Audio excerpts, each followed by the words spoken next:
So we tried to raise all boats with the proficiency.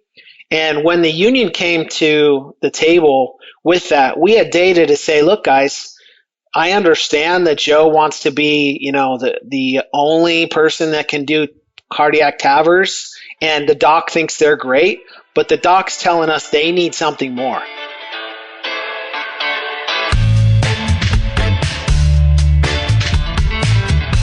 Clock in, scrub up, and join us behind the red line.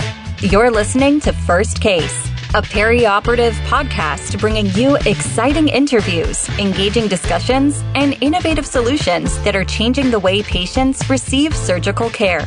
Each episode, we talk to frontline staff, perioperative leadership, and nursing entrepreneurs from across the country as they share their stories, experience, and expertise on the industry we love. From the back table to the boardroom, from wheels in to wheels out, we tackle the real-life issues affecting the OR. Whether you're tuning in for surgical service education or inspiration, we're glad you're here. And now, it's time to roll back and start the first case.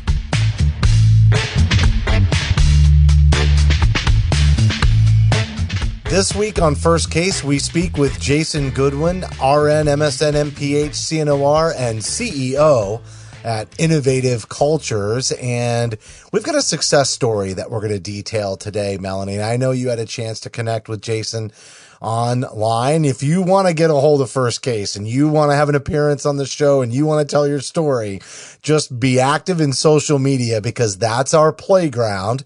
And that's where we found Jason. And what a great story he has to tell us today about transformational change all around staffing and periop and utilizing predictive analytics and data to drive the conversation around change, gain confidence, support from the surgeons, and ultimately get the resources required from leadership to do something really special. I can't wait for us to have this conversation with Jason today. Jason is definitely passionate about what he's done and about sharing it with other ORs. Even when I talked to him on the phone, I was just sitting there.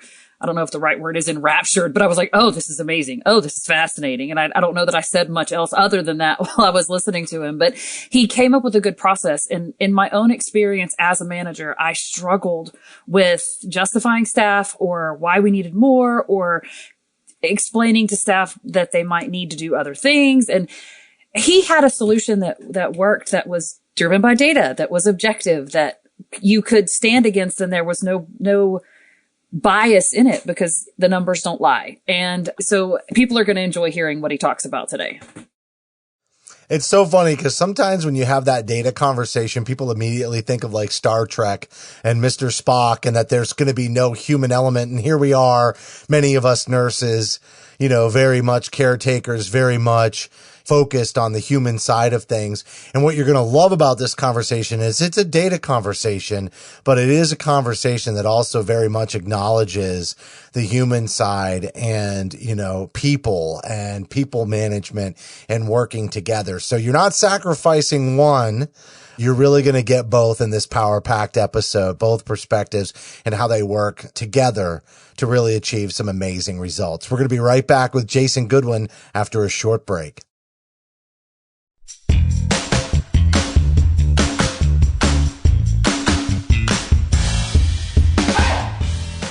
Hi, I'm Paul Wafer.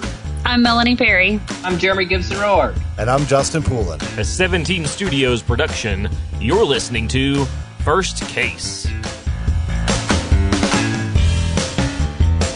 Joining us now is Jason Goodwin, RN, MSN, MPH, CNOR, and CEO at Innovative Cultures. I love the name of your consulting organization, Jason, and I think culture is everything. And today we're going to be talking about staffing, which that is culture, and we're going to put a little spin on it. We're going to be talking about predictive analytics. So thanks so much for coming on the show to share your insights.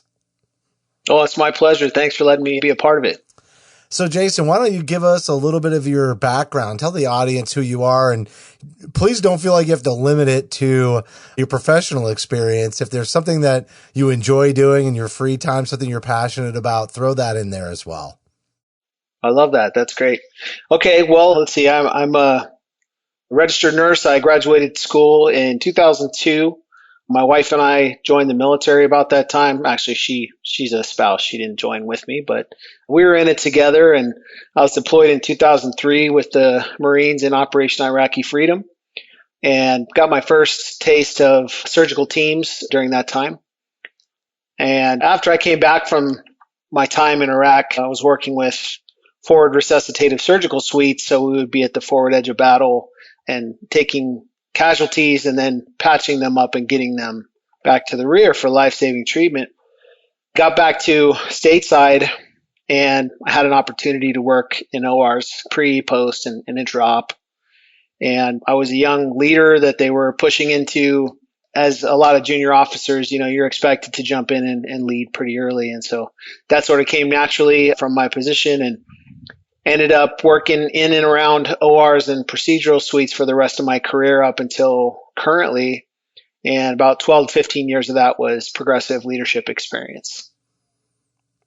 Excellent. Now, I'm going to take us into the predictive analytics. I really want to know what drew you to take such an interest in that, because I think we've heard a lot about, modeling and all kinds of things, right? Like predictive modeling in general. And honestly, I also do a good amount of podcasts, and one of them is in supply chain. And so now this whole like trying to predict supply and demand is a big conversation. But that's what we're talking about today, staffing. It's supply and demand, only it's people rather than materials and consumables. So what kind of sparked your interest in predictive analytics? Well, I think it was relentless frustration initially. So it was from the need to have information and not have the ability to obtain it. And so it's something that all of us, I think, have probably run up against. But if you're leading people enough in an OR, and I suspect in other areas as well, you face the same problems over and over. And in some ways, that's a good part about going to conferences and things like that. You realize that everybody's trying to solve the same problems. And how do you work with them to do that, right? When I would go to these conferences and I would talk to these colleagues all over the world, the same problems would come up and we weren't able to solve some of them. Right. One of the biggest challenges that I ever had was figuring out how to adequately staff an operating room. It's not a unique problem. And I suspect there are units that I haven't experienced that are just as difficult. But within an operating room, you have a lot of different parts to move around, right? And before you can staff it well, you have to understand what your needs and abilities are. So, Jason, first of all, I want to thank you for your service. I don't think we can let that go without being said, and really appreciate the work you've done with the military.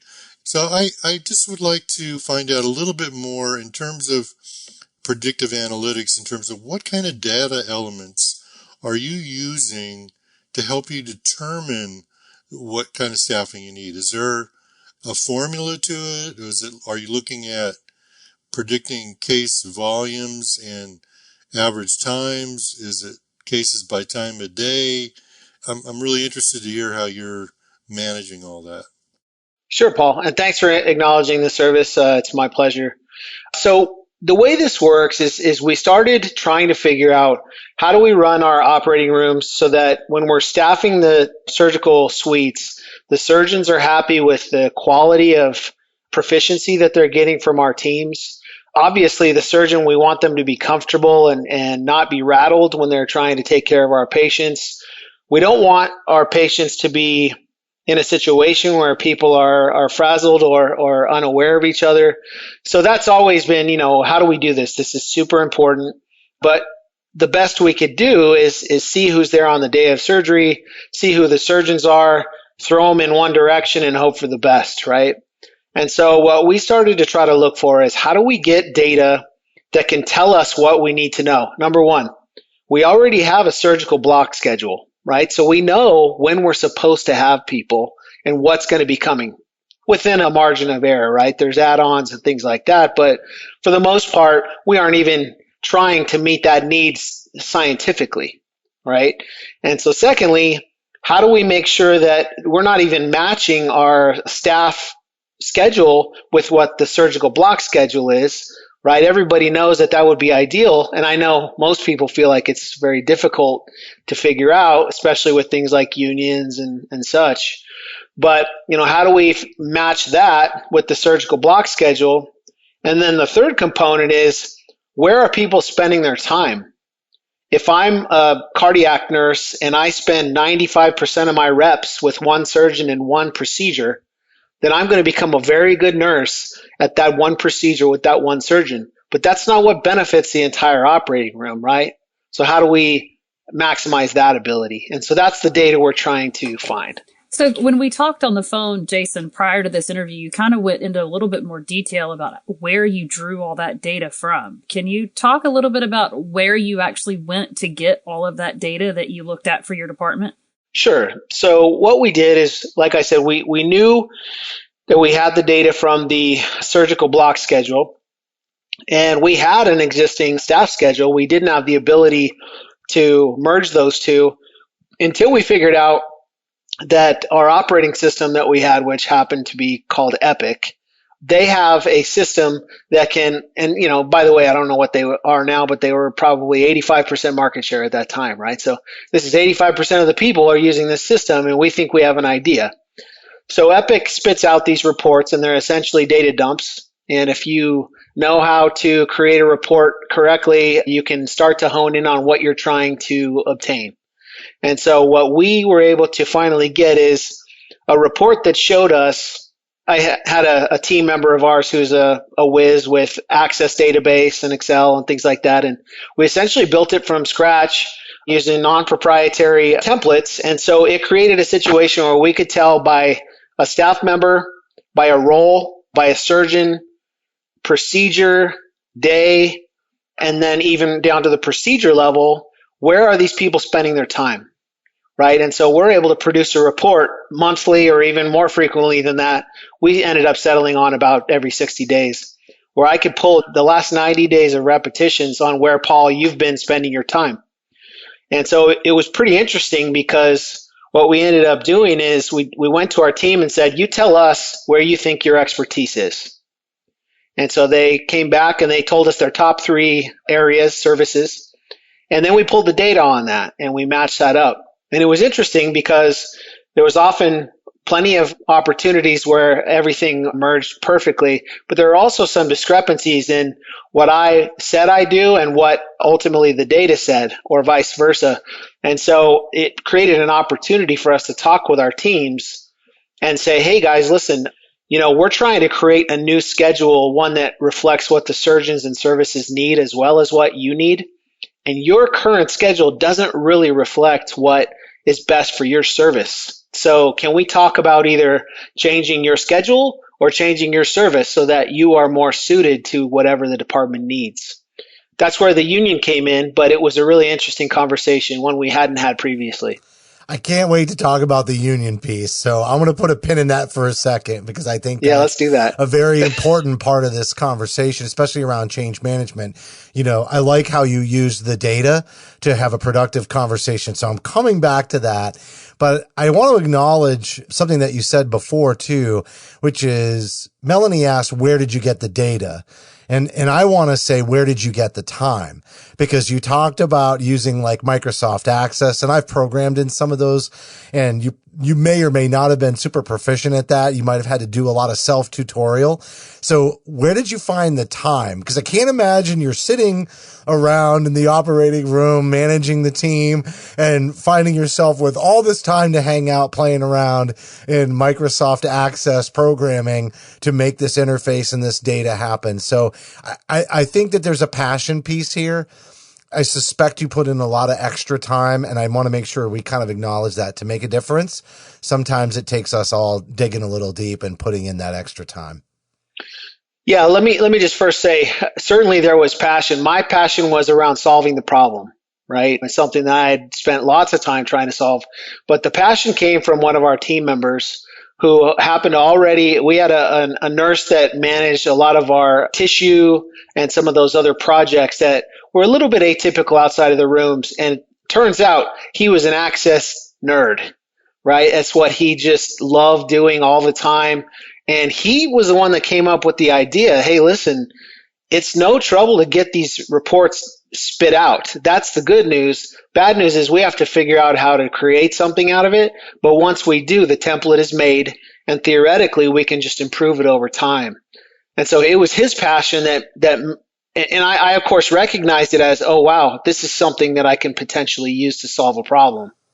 Yeah, you identified a skill set on the team and then utilize it. How fortuitous for you. I can't tell you how many times I've been in pivotal moments in my career where somebody who had a skill set that complemented mine in my vision or somebody else's vision, and I was just kind of helping put people together, that how that really created dynamic change and success. And I bet the fact that you gave them an opportunity to be able to use that skill set that they loved and then see that actually become something useful was incredibly motivating and rewarding for them too. So you gave them an opportunity to do something really special. And anybody, who really has that passion wants to feel that way. So, definitely, again, from a leadership standpoint, a lot of credit going your way to just kind of say, okay, yeah, let's just figure this out. Let's do it.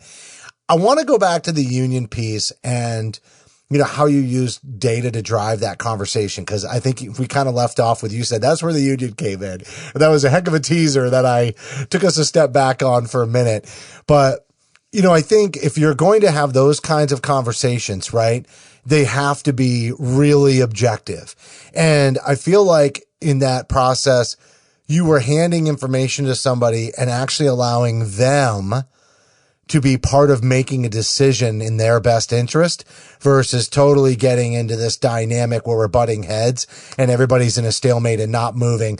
I'm obviously making an assumption there, but can you leap off from that? Sure. And this where it gets really interesting, in my opinion, is in so many of these conversations, it's very emotional, right? Both sides have a huge stake in it, and neither of them end up feeling like they're getting anything out of the situation. And I've been in so many situations where I felt unfulfilled with those conversations. But this situation was different because we had data that was objective. And so the first thing we did with the union is we just decided that strategically we were going to tell them up front. And so that's what we did. We notified them, hey, listen, this is a project. Here's what we think it's going to do. Here's what we intend on doing, just so you guys know, because it's probably not going to be something that is going to, you're going to love right away, but we have an idea about it. And so just keeping you in the loop. And really what that was about is trying to make sure we didn't get stalled at the 5-yard line, right? Making sure that those processes were turning. So once we did that, on an ongoing basis, when we started pulling the data, what we started to realize is there was a vast difference in proficiency in the staff members, and it pertained directly to the repetitions. It makes sense, right? Where are you spending your time? That's what you're going to be good at. But what we didn't understand and started to learn later is that unevenness in, I may be very proficient in one area and haven't been in another area for years, that creates scenarios where we have gaps. And so we started thinking that we're going to take those repetitions, we're going to try to smooth out that proficiency across the board. So I don't want one person in 95% of reps in any case, because that means 5% of the rest of the reps are shared by other people. So we tried to raise all boats with the proficiency. And when the union came to the table with that, we had data to say, look, guys, I understand that Joe wants to be, the only person that can do cardiac TAVRs, and the doc thinks they're great, but the doc's telling us they need something more. And what we're going to try to do is to raise everybody's proficiency level to where if Joe is not in, our productivity and proficiency doesn't drop through the floor. And that was all objectively, right? We could have that conversation based on data we have in front of ourselves. Well, talking about productivity then, were you able to quantify any improvement in productivity when you implemented going to a system like this, Jason? We did. So what we found at the end is that the physicians were, first of all, the staff, some of them had some concerns about it, right? And some, I guess I would call it fear of loss. Nobody wanted to change what they were doing because they liked where they were. But in some cases, in a lot of cases, we didn't really know what we didn't have. And so when we started pulling data, we started moving people around. We gave our managers, hey, listen, this is your responsibility. We empower you that when you see this data in real time, not only are we scheduling people ahead of time to match the scheduling needs, but we have an on the floor tool to where when, surgeon A comes up to you and says, I need somebody in this room, you can look at the repetitions in a list of people and say, okay, well, Joe has 10 out of the 12 reps, but I only need 6 reps from Joe. So I'm going to move, Janet in there, and we're going to now have 2 people that are creating a better work environment and a better readiness. So what we started seeing is people would come to us and say, I really like this new situation, even though I'm not working in that room as much. But what started happening is the surgeons would come to us. Now, the first conversation would be, what the heck is going on in my room? Why are you guys moving people around, right? And what we said was in real time, well, come on over here. Let me show you, right? You have Joe, and you love Joe, and he's your only guy, but I can get you 3. And you don't need Joe in every time. And so the surgeon, we piqued their interest. We showed them what the plan was based on our strategy, and we got support. And then what happened was they were aware. They started participating in the process. By the way, they started telling us when they were going to change their schedule so that we would have our pieces ready because they believed we could actually be there. Right. And so on the end, all the feedback we got from them was what we needed, right? Which is from our staff and our surgeons telling us, this is better. I can't believe it. Let's keep doing it. Was the staffing structure in your OR set up on a team staffing schedule? My familiarity with an OR says you have an orthopedic team, or you have a spine team, or you have a plastics team. And then those people who do plastics, 95% of the time they do plastics unless there's a strange add-on or something that they have to do. Or did this affect your teams, or were you looking at cases they were doing within their team, or were you branching them out to where you got rid of teams? Does that make sense? Yeah. So Melanie, my personal opinion on teams is that there are, every facility is different, and every facility probably has some aspect of a team. But teams are really a misnomer, right? You can't have one team and have what you need to take care of an OR. There are some rare instances. For instance, we had a cardiac team, and that's fine, right? But unless you're running cardiac surgeries 5 or 7 days a week, then you can't really staff to have that ability of a team all the time, right? Much less 20 different services. So when surgeons come to me and say, I want a team, I say, okay, let's do that. And usually what I'm advocating is a deeper bench, but not committing to a team, right? Because that's sort of the opposite of what we're trying to create is we're creating a deeper bench, not a team. And so we did end up at the end with more teams, but our definition of that sort of changed. We had a robotics team that worked really well. We had a cardiac team to where we decided to beef that up, but it took some resources. But the rest of the teams ended up being more like squads. I was going to ask you how your military background impacted some of the structure that you were putting into place. And you just used the term squad. And so I think I already know the answer, at least on some level. More like SEAL surgical teams is the way I prefer.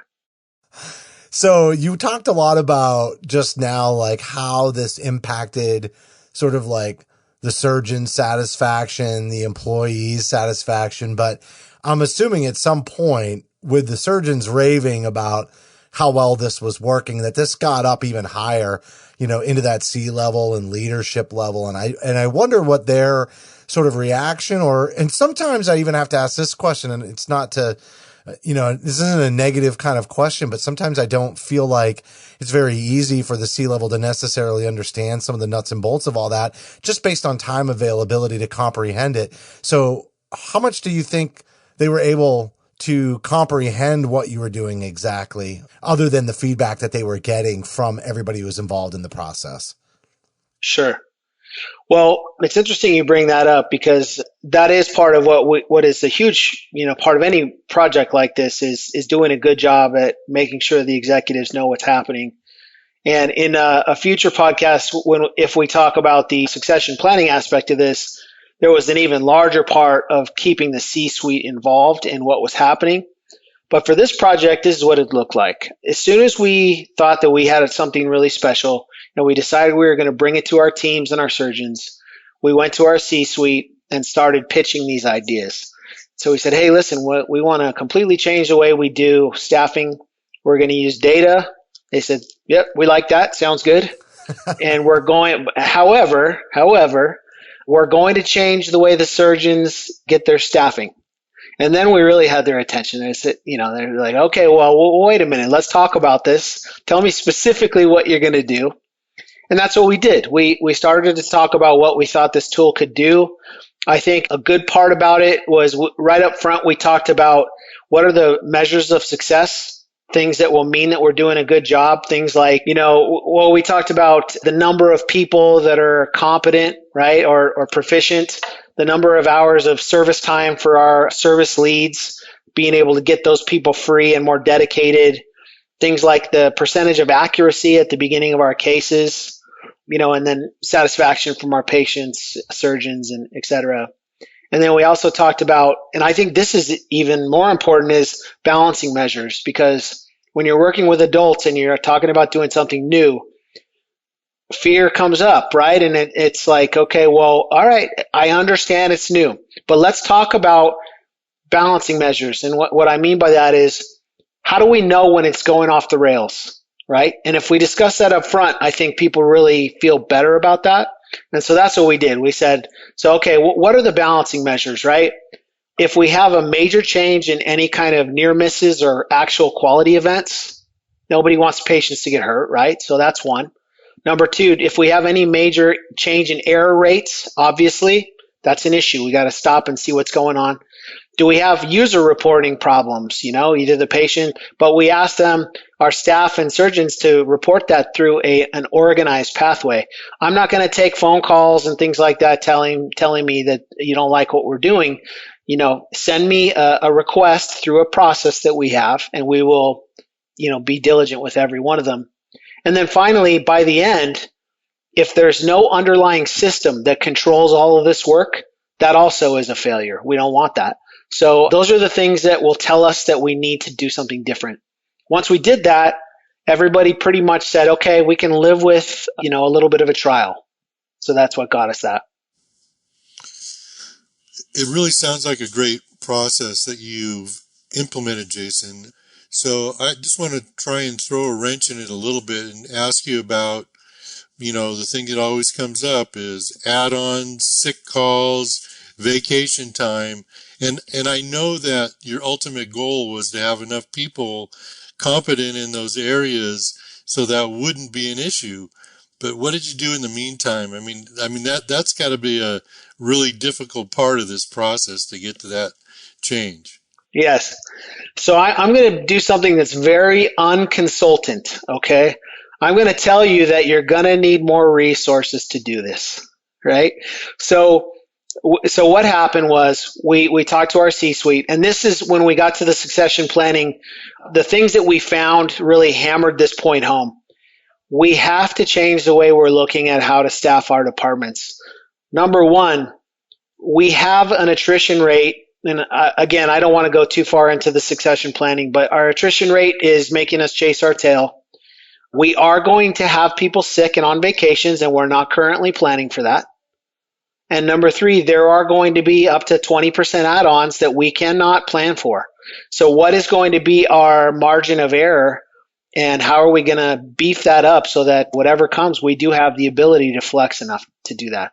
And that number for us was about 25%.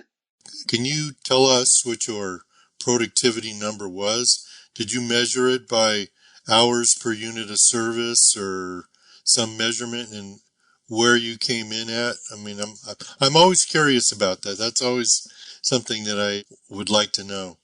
Sure. So yes, we did. We measured units of service per surgical minute, as I recall.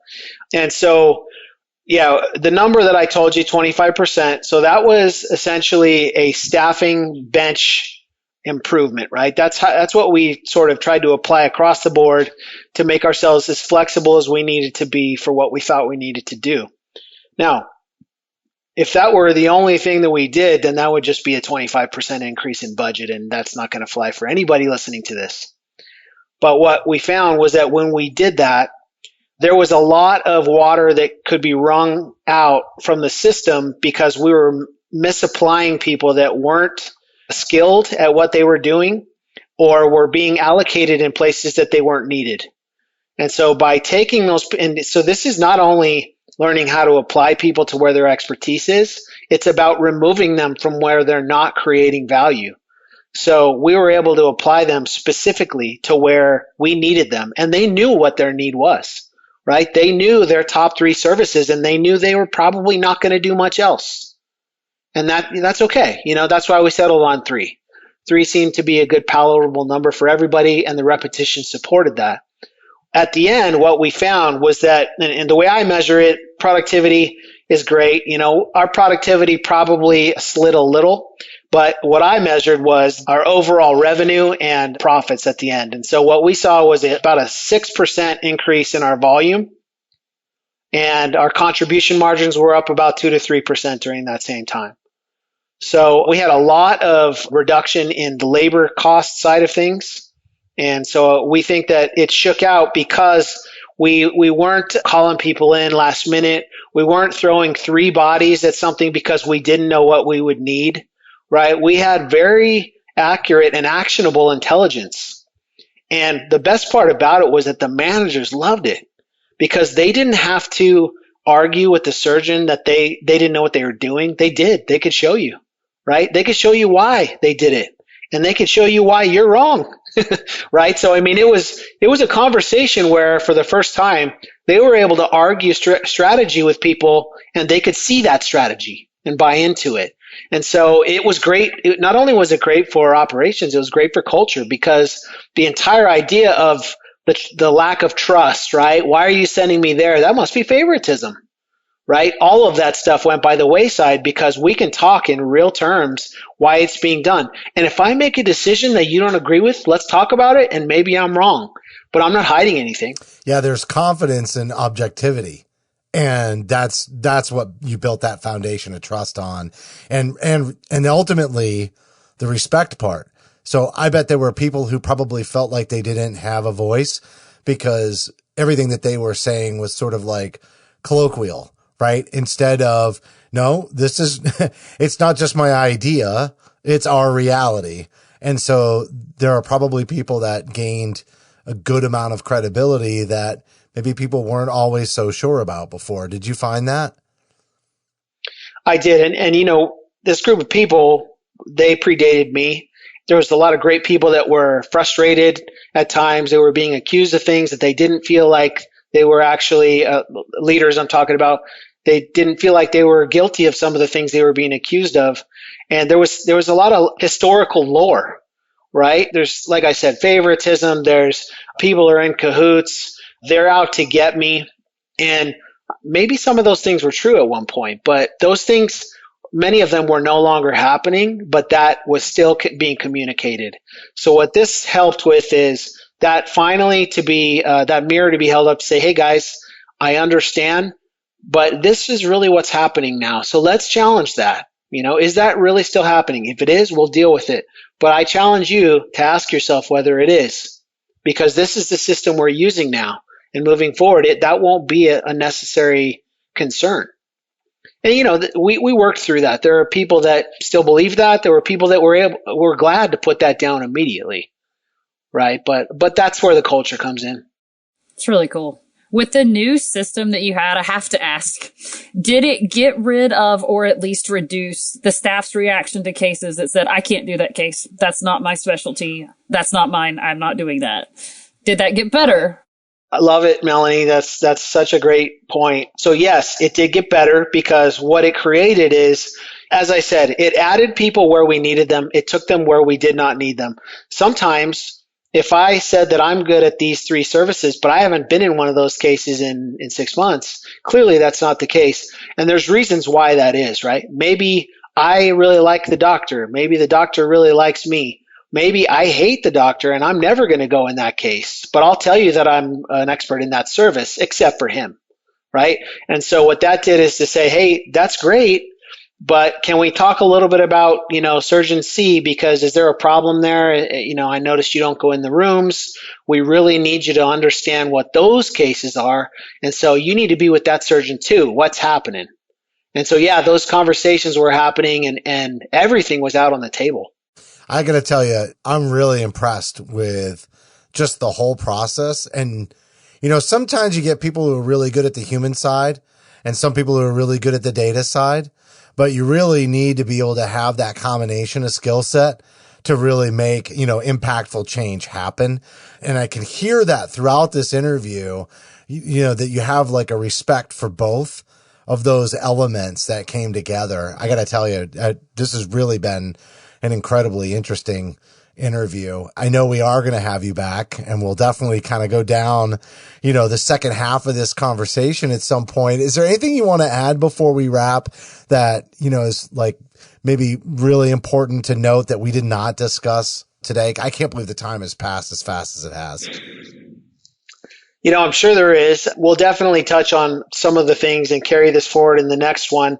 Here's what I will say, though, and this is a little bit off topic, but this process works for fantasy football too. And I can tell you that from experience. I love it. Great job today. Thanks so much for coming on the show. All right. Nice to meet all of you.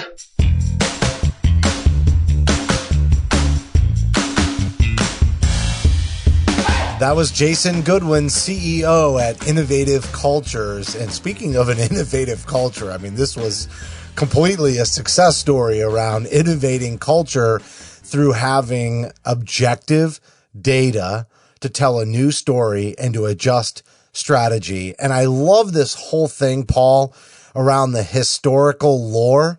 I don't know that I've heard it referenced that way, but every culture has historical lore about why decisions were made, and bringing this data to the forefront and finding somebody very serendipitously on the team who could do that and pull all these reports out and make that actionable and something that you could even go to the union with and have productive conversations and really come up with something totally unique in terms of approach. Really an excellent story today. Yeah, I love Jason's approach to this. I believe in his philosophy. It's very similar to my own in terms of how you build the group and raise all boats. But it's amazing. He took a problem that is prevalent in just about every operating room across the country and came up with a unique solution to it that is so rational and makes so much sense. I think he's really onto something here, and I see him being very successful in the future. Yeah, I couldn't agree more. And as we alluded to throughout the interview, there's going to be a part 2 to this conversation at some point in a future season. So be on the lookout. I think we got a rising star here today on the First Case podcast. Very much enjoyed this conversation. Looking forward to the next one. But for today, that's going to do it. As a reminder, you can help support First Case by subscribing on Apple, Amazon, or Google Podcasts. You can also find us on Stitcher, iHeartRadio, Spotify, or search for First Case on your favorite podcast application. Some of our episodes have bonus content. All you got to do is download our smartphone app for iPhone and Android. And while you're there, we'd appreciate a rating and a review because your feedback is important to us here at the show. On behalf of Melanie, Paul, and myself, thank you for listening to this week's episode of First Case.